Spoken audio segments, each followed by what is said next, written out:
Project cancel చేసుకుంటామంటూ పురుషోత్తంకి call చేసిన సునందకు దిమ్మ తిరిగే షాక్ ఇచ్చిన ఆనంది.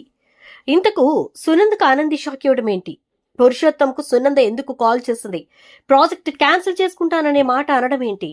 మరి ఇదంతా కూడా వీడియోలో చూసి తెలుసుకునిద్దాం.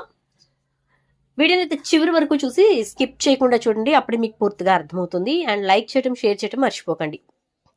మొత్తం మీద ఇక ఆనందిని చూసి అందరూ కూడా అవాక్ అవుతారు. అలా అవాక్ అవడంతో ఇక ఇక్కడ నుంచి జీవన అయితే షాక్ అవుతుంది కూడా. అసలు ఇప్పుడే ఆనంది గురించి మాట్లాడుకున్నాము, ఈలోపే అది రానే వచ్చిందా అని చెప్పి అనుకుంటుంది. ఎందుకంటే అలేఖ్యతోటి ఆనంది గురించే డిస్కషన్ పెడుతుంది. ఇక ఆనంది ఒంటరిగా కూర్చుని బాధపడుతూ ఉండగా వచ్చినటువంటి జ్యోతి ఆనందికి ధైర్యం చెప్తుంది. ధైర్యం చెప్పటమే కాదు, నువ్వు అత్తింటి నుంచి బయటకు అడుగు పెట్టినప్పుడు నువ్వు చేయవలసిందేంటి? వచ్చి అమ్మ పుట్టింట్లోకి రావాలి. అలా కాకుండా ఉండగా మమ్మల్ని కూడా వదిలేసి ఇక్కడికి వచ్చావంటే నువ్వు ఒకానొకప్పుడు నీ అత్తింటిని వదలాల్సి వచ్చినప్పుడు నువ్వు తాతయ్య తానికి ఎందుకు పోలేదు? ఒంటరిగా బతికినావు, శ్రీతన్ని పెట్టుకుని జాకెట్లు కుట్టినావు, ఇంకొక పని చేసినావు. మరి నేను అంతేనమ్మా, నిలబడతా, పోరాడతా, నేను ధైర్యంగా ఉండగలనా లేదా అని పరీక్షించుకుంటున్నానే తప్ప పని చేసుకుని డబ్బులు సంపాదించుకుని బతకాలని కాదమ్మా అని అంటుంది. ఇక ఆ తర్వాత నేను ఇప్పుడే పొలం దున్నిన, విత్తనాలేసిన, వచ్చే పంటని కొయ్యనీకి సిద్ధమవుతున్నా. నువ్వు చూస్తూ ఉండు జ్యోతమ్మ, నేను ఎంతలా ఎదిగి చూపిస్తానో అని చెప్పి జ్యోతికి ధైర్యం చెప్పినటువంటి ఆనంది వారం రోజుల తర్వాత సునంద కంపెనీలో పురుషోత్తం కంపెనీ రిప్రజెంటేటివ్ గా, సిఇఓ ఎండిగా అడుగు పెట్టడం జరిగింది. అక్కడ జీవన చూసి షాక్ అవడంతో పాటు సునంద కూడా షాక్ అవుతుంది. అందరూ కూడా షాక్ అవుతారు. దాంతో పాటు ఇక చైతు అయితే చాలా సంబరపడిపోతాడు. విజిల్స్ వేసి మరి జరగబోయేదేంటో నాకు క్లీన్ పిక్చర్ వచ్చేసింది అంటూ చాలా హ్యాపీగా ఉంది. మీతో పాటు పనిచేయబోయేది ఎవరో కాదు, ఆదిత్య గారు, అదిగోండి అని చెప్పి తన అన్నని ఇంట్రడ్యూస్ చేస్తాడు. ఇక అలా ఇంట్రడ్యూస్ చేసేసరికి ఆనంది హ్యాండ్ షేక్ ఇవ్వడానికి చూస్తుంది. ఈలోపే ఇక వెంటనే ఆదిత్య అయితే హ్యాండ్ షేక్ ఇస్తాడు. సునంద మాత్రం నమస్తే పెడుతుంది. మొత్తానికి ఆనంది కంపెనీలోకి అడుగు పెట్టిన తర్వాత జరిగిపోయిన వాటన్నిటినీ మర్చిపోయి ముందుకు వెళ్ళాలి అని నేను అనుకుంటున్నా. నేనైతే ఈ కంపెనీకి ఎలాంటి ఇబ్బందులు కలగకుండా ఈ ప్రాజెక్ట్ ని ముందుకు తీసుకెళ్లాలి అనుకుంటున్నా. అందుకోసమే సంతకం చేస్తున్నా.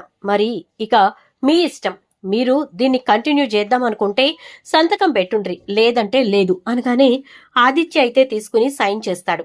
సునంద వెంటనే, ఆది సైన్ చేసేసావా అని అంటే, అవును మమ్మీ, ఇప్పుడు ఒకరి గురించి అని చెప్పి మనం ప్రాజెక్ట్ ఆపుకోవాల్సిన పని లేదు కదా అని అనగానే, కాదనట్లేదురా, కానీ మనం కొన్ని చేసేటప్పుడు ఆలోచించాలి.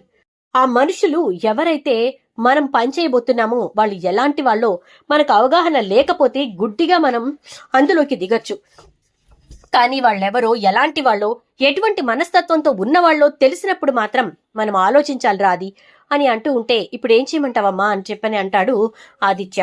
పురుషోత్తం గారితో నేను మాట్లాడతాను, నువ్వు కంగారు పడకు. చూడండి ఆనంది గారు, నేను పురుషోత్తం గారితో మాట్లాడి మీకు చెప్తాను అంటే, ఓకే నో ప్రాబ్లం, మాట్లాడండి అని అంటుంది. వెంటనే సునంద పురుషోత్తంకి కాల్ చేస్తుంది. సార్ నమస్తే అనగానే, నమస్తే సునంద గారు, చెప్పండి అని చెప్పని అంటే, మీతో కొంచెం మాట్లాడాలి అనగానే, కనకదుర్గ టెక్స్టైల్స్ ఇప్పుడు మనం ప్రారంభించబోయే ఈ కొత్త ప్రాజెక్ట్ ముందుకు వెళ్ళాలి అని, చాలా చక్కగా మనం లాభాలు ఆర్జించాలని కోరుకోండి అని అంటాడు. నేను అలా కోరుకోవాలి అంటే మేము ఈ ప్రాజెక్ట్లో ముందుకు సాగాలి కదా సార్ అంటుంది.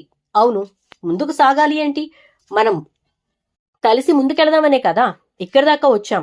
ఆనంది అగ్రిమెంట్ సైన్ చేయలేదా అని అంటే, సైన్ చేసింది, కానీ ఆవిడ మీకు రిప్రజెంటేటివ్ గా ఉంటే మేము ఈ ప్రాజెక్ట్ ని ముందుకు తీసుకెళ్లాలి అనుకోవట్లేదు అని అంటే, చూడండి మీకు పర్సన్ తో ప్రాబ్లమా, ప్రాజెక్ట్ తో ప్రాబ్లమా అంటాడు పురుషోత్తం.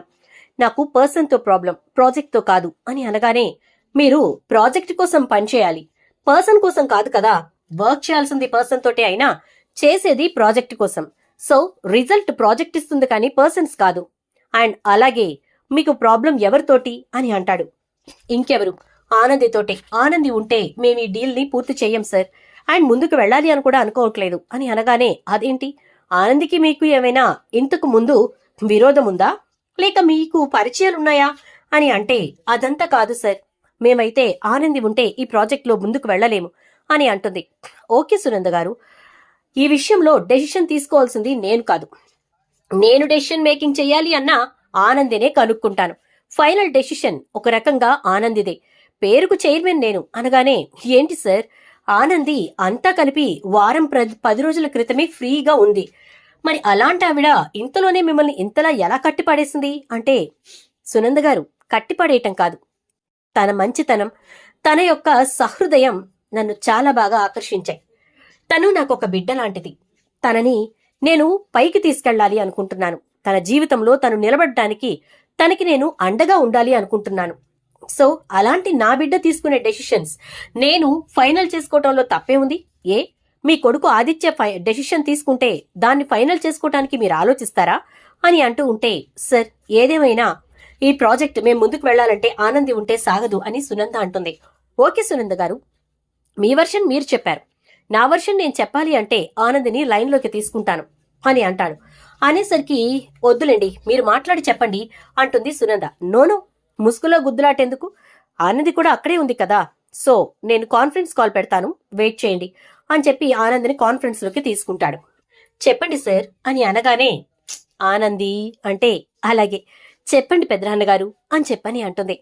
దాంతో ఇక ఒక్కసారిగా సునంద షాక్ అయిపోతుంది. ఏంటి సార్, ఏమైనా ప్రాబ్లమా అంటే, కాదమ్మా, సునంద గారు ఈ ప్రాజెక్ట్లో ముందుకెళ్లాలంటే నువ్వు ఈ ప్రాజెక్ట్లో ఉండకూడదు అని చెప్పని అంటున్నారు.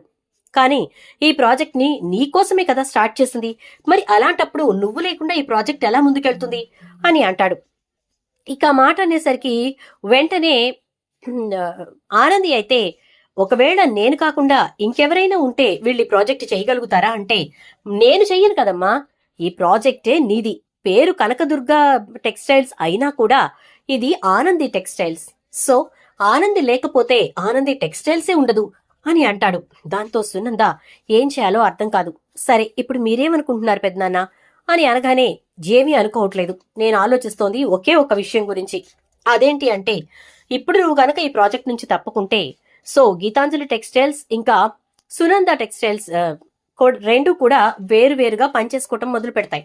కనకదుర్గ టెక్స్టైల్స్ అనేది ఇక్కడితో ఆగిపోతుంది అని అంటే, వెంటనే ఆనంది, వద్దొద్దు అలా చేయకండి, నేను తప్పుకోవటం అనేది జరగాలి అంటే, లేదు ప్రాజెక్టే ఆపేయటం జరగాలి అంటే, వాళ్ళు మనకి వచ్చేటటువంటి ప్రాఫిట్లో నుంచి 70% మనం ఈ ప్రాజెక్ట్ కంప్లీట్ చేస్తే వచ్చే ప్రాఫిట్ ఎంత అని మనం కౌంట్ చేసుకుని దాంట్లో 70% వాళ్ళు మనకి పే చేసేలా ముందే అగ్రిమెంట్ చేసుకున్నాం కదా సార్ అంటే, ఎస్, ఆ విషయం వాళ్ళు మర్చిపోయినా మనం మర్చిపోకూడదు. ఎందుకంటే నష్టపోయేది మనం కాబట్టి, ఎందుకంటే 60% ఆఫ్ ద షేర్ మనం పెడుతున్నాం కాబట్టి అంటాడు ఇక పురుషోత్తం. దాంతో సునంద, ఏంటి పురుషోత్తం గారు ఇలా మెలకు పెడుతున్నారు అంటే, మెలకే ఉంది సునంద గారు, ఏ రోజు ఎలా ఉంటుందో తెలియదు కాబట్టి ఇలాంటి క్లాజులన్నీ ఖచ్చితంగా యాడ్ చేయమని చెప్పి ఆనంది ముందే చెప్పింది. అందుకే అవన్నీ కూడా అగ్రిమెంట్ లో యాడ్ చేయడం జరిగింది. అగ్రిమెంట్ సిగ్నేచర్స్ అయిపోయిన తర్వాత ఇంకా మనం ఆలోచించేది ఏముంది? సో మీరు ఒకవేళ ఇప్పుడు దీంట్లో నుంచి బయటకు రావాలి అనుకుంటే చేయవలసింది ఒక్కటే, మీరు తప్పుకుని 70% ఆఫ్ ద ప్రాఫిట్ ని మీరు ప్రాజెక్ట్ కంప్లీట్ చేసినా చేయకపోయినా మా అకౌంట్ కి జమ చేయాలి, లేదంటే ఇది ఇలాగే కొనసాగాలి అని అంటాడు. ఆనంది, ఎలా లాక్ చేయాలో అలా లాక్ చేసావు కదూ అనుకుంటుంది సునంద. ఇక వెంటనే, సరే సార్ కంటిన్యూ చేద్దాం అంటుంది సునంద. ఎందుకంటే ఇక్కడ ఆనందిని ఎలా బాధ పెట్టాలో, ఎన్ని రకాలుగా అవమానించాలో అన్నీ చేయాలి అని చెప్పి సునంద అనుకుంటుంది. ఇక ఆ రోజు నుంచి సునంద కంపెనీలో ఆనందిని అవమానించడమే పనిగా పెట్టుకుంటుంది. ప్రతి విషయంలోనూ అవమానిస్తూ ఉంటుంది. ఇదంతా కూడా అటు పురుషోత్తం పిఏ ఇంకా ఆనంది పిఏ ఇద్దరు కూడా గమనిస్తూనే ఉంటారు. ప్రతి విషయాన్ని పురుషోత్తంకి చెప్తూనే ఉంటారు. మీరేం పట్టించుకోకండి, అంతా ఆనంది చూసుకుంటుంది అని చెప్పి పురుషోత్తం చెప్తూ ఉంటాడు. ఇక ఇలా మొత్తం మీద ప్రాజెక్ట్ అయితే కంప్లీట్ అవుతూ ఉండగానే ఆదిత్య ఆనంది ఏంటో, అసలు ఏం జరిగిందో పూర్తిగా తెలుసుకుంటాడు. ఎందుకంటే ఆనంది కంపెనీలోనే ఉంటూ జీవన చేసినటువంటి కుట్రల గురించి ఆదిత్యకు ఇంకా సునంద వాళ్ళకి తెలిసేలా చేస్తుంది. ప్రతిదీ సాక్ష్యాధారాలతో చూపిస్తుంది.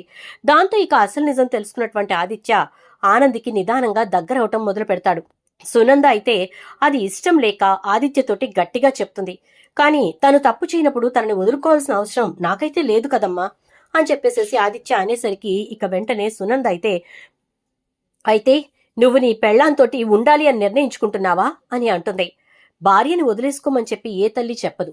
మరో పెళ్లి చేస్తాను అని కూడా చెప్పదు. కానీ పరిస్థితులను బట్టి నువ్వు అన్నావు, దానికి నేను సరే అనాల్సి వచ్చింది. కానీ ఒకటి చెప్తున్నానమ్మా, తప్పుంటే ఖచ్చితంగా నువ్వు కాదు నేనే ఆనందిని వదిలేస్తాను అంటాడు. సో తప్పు లేదు కాబట్టి ఇప్పుడు ఆనందిని నా ఇంటికి తీసుకొస్తానంటున్నావు. అలా చేసే లెక్కన నేనింట్లో ఉండను అంటే పంతానికి పోయి అనవసరంగా కొడుకు జీవితం నాశనం చేయకు సునంద అంటాడు శశికాంత్. మీరు నా జీవితం నాశనం చేశారు కదా అని అనగానే, అందుకని నువ్వు కొడుకు జీవితాన్ని నాశనం చేస్తావా అని శశికాంత్ అంటూ ఉంటే, మనం తర్వాత మాట్లాడుకుందాం, చెప్పాల్సింది చెప్పానాది, నీ ఇష్టం, ఏం చేసుకుంటావో నీ ఇష్టం అని అంటాడు. చూద్దాం ఏం జరుగుతుందో. వీడియో నచ్చితే లైక్ చేసి వీడియోని అయితే షేర్ చేయండి. ఛానల్ సబ్స్క్రైబ్ చేసుకోవడంతో పాటు పక్కనే బెల్ ఐకాన్లో ఆల్ ట్యాప్ చేసేయండి.